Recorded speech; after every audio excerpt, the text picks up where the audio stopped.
Hello everyone, welcome to my channel on English literature. This is a video on African literature which includes its history, literary forms, famous works, etc. So let's go through the slides. African literature. There are 54 nations which make up Africa. Each of these separate countries have their own history, culture, tribes and tradition. There are some common features shared by literature which comes from the continent as a whole. African literature was built upon the history of slavery, oppression, violation and humiliation. African works were written out of the disgustful life led by the Africans. Next slide is about the history of African literature. African literature has origins dating back thousands of years to ancient Egypt and hieroglyphs or writing which uses picture to represent words. These ancient Egyptian beginnings led to Arabic poetry which spread during the Arab conquest of Egypt in the 7th century CE and through Western Africa in the 9th century CE. These African and Arabic culture continued to blend with European culture and literature to form a unique literary form. Africa experienced several hardships in its long history which left an impact on the themes of its literature. One hardship which led to many others is that of colonization. Colonization is when people leave their country and settle in another land, often one which is already inhabited. The problem with colonization is when the incoming people exploit the indigenous people and the resources of the inhabited land. Colonization led to slavery. Millions of African people were enslaved and brought to Western countries around the world from 16th to 19th centuries. This spreading of African people, largely against their will, is called the African diaspora. Sub-Saharan Africa developed a written literature during the 19th and early 20th centuries. This development came as a result of missionaries coming to the area. The missionaries came to Africa to build churches and language schools in order to translate religious texts.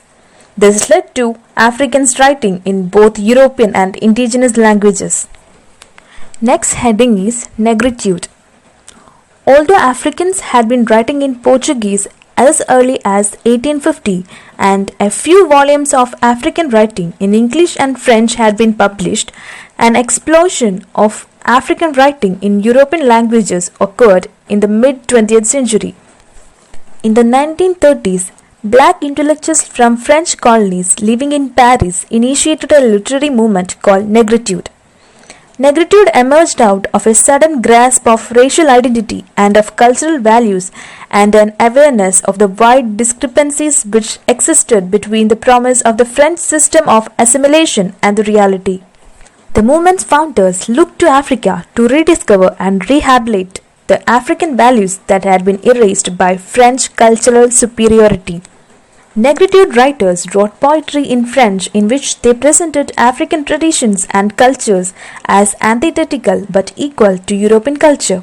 Out of this philosophical or literary movement came the creation of Presence Africaine by Elione Diop in 1947. The journal, according to its founder, was an attempt to define African originality and to hasten its introduction into the modern world. Other Negritude authors include Leopold Senker, Aimé Césaire, and Leon Demas. Some of the first African writings to gain attention in the West were the slave narratives, which described vividly the horrors of slavery and the slave trade. As Africans became literate in their own languages, they often reacted against colonial repression in their writings. Since the early 19th century writers from West Africa have used newspapers to air their views, French-speaking Africans in French led by Leopold Ségur active in the Negritude movement. After World War II, as Africans began demanding their independence, more African writers were published. Wole Soyinka, Chinua Achebe, Ngugi wa Thiong'o, Ben Okri were some of the writers. All of these writers were writing in European languages and often they shared the same themes. The major themes were the clash between indigenous and colonial cultures, condemnation of European subjugation, pride in the African past, and hope for the continent's independent future.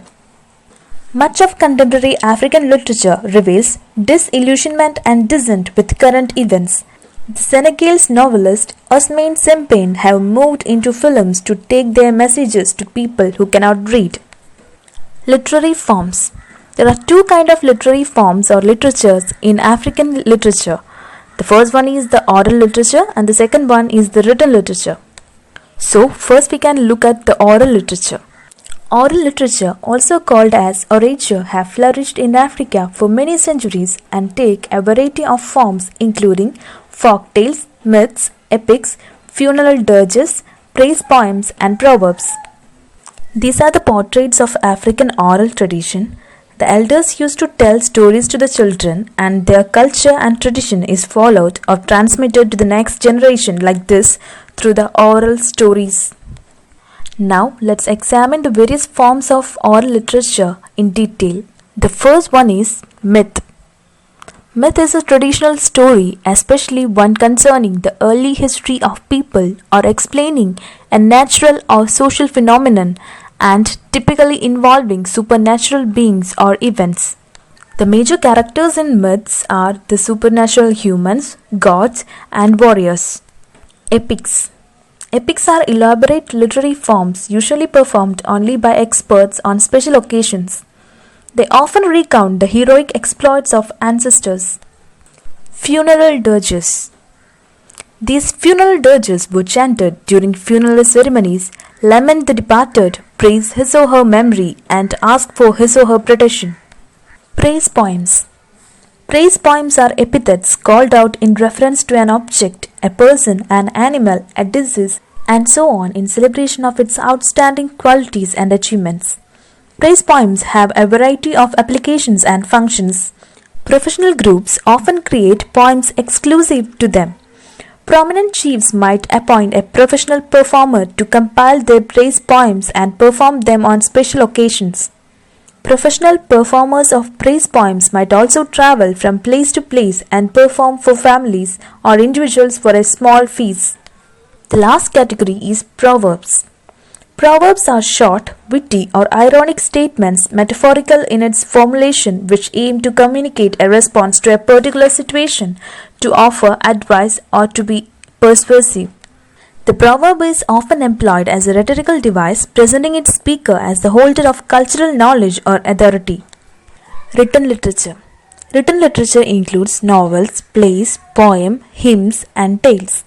Over 50% of Africa's population is illiterate and hence many Africans cannot access written literature.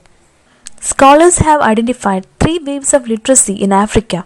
The first occurred in Ethiopia, where written works have been discovered that appeared before the earliest literatures in the Celtic and Germanic languages of Western Europe. The second wave of literacy moved across Africa with the spread of Islam. Soon after the emergence of Islam in the 7th century, its believers established themselves in North Africa through a series of holy wars. In the 11th and 12th centuries, Islam was carried into the kingdom of Ghana. The religion continued to move eastward through the 19th century. The encounter with Europe through trade relationships, missionary activities, and colonialism propelled the third wave of literacy in Africa. In the 19th and 20th centuries, literary activity in the British colonies was conducted almost entirely in vernacular languages. Missionaries found it more useful to translate the Bible into local languages than to teach English to large numbers of Africans. This resulted in the production of hymns, morality tales, and other literatures in African languages concerned with propagating Christian values and morals. The first of these Christian-inspired African writings emerged in South Africa. The written literatures, novels, plays, and poems in the 1950s and 60s have been described as literatures of testimony. The African authors who produced literatures in European languages have been described as literatures of revolt. These texts move away from the project of recuperating and reconstructing an African past and focus on responding and revolting against colonialism and corruption. These literatures are more concerned with the present realities of African life and often represent the past negatively. Famous literary works. I had included a list of famous poems and novels in African literature.